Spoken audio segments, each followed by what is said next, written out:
At first we were quite puzzled. We wouldn't have expected it in turn 5. We couldn't see anything on the radar.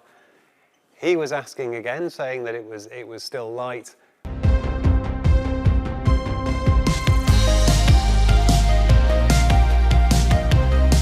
Were we quick this weekend as a result of the characteristics of the track or as a result of the update package? Well, probably both are true.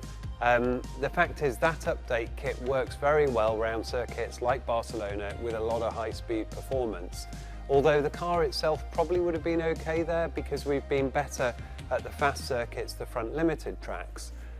So we ended up with a really good balance, really good race pace.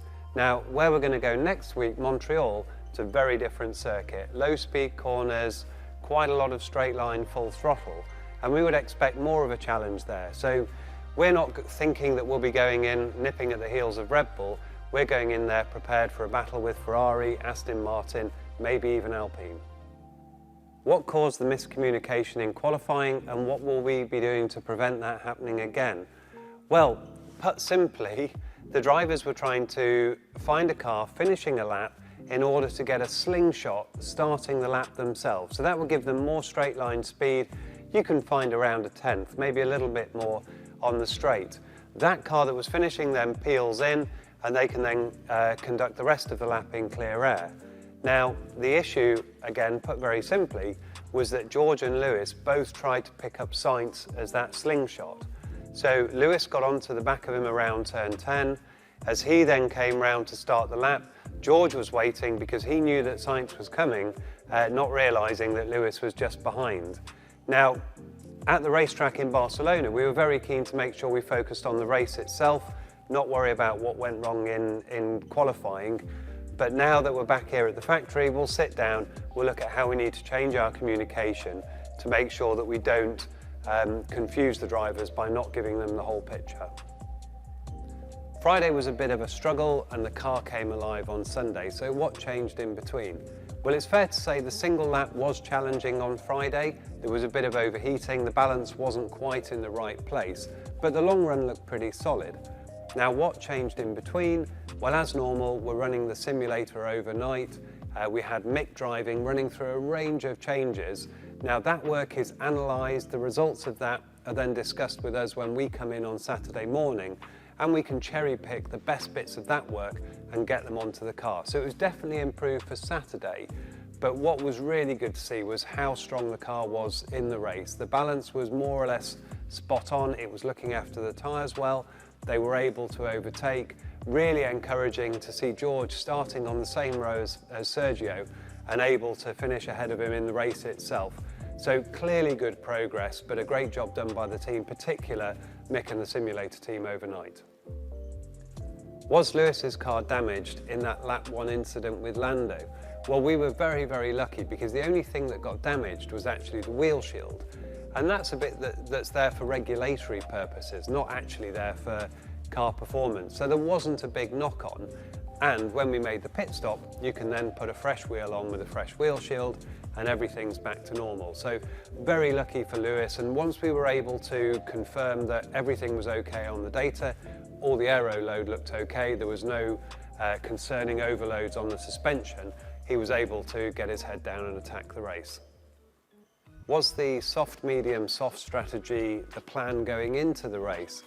Well, we had a few plans on the table, but actually soft, medium, soft was quite a long way down the list.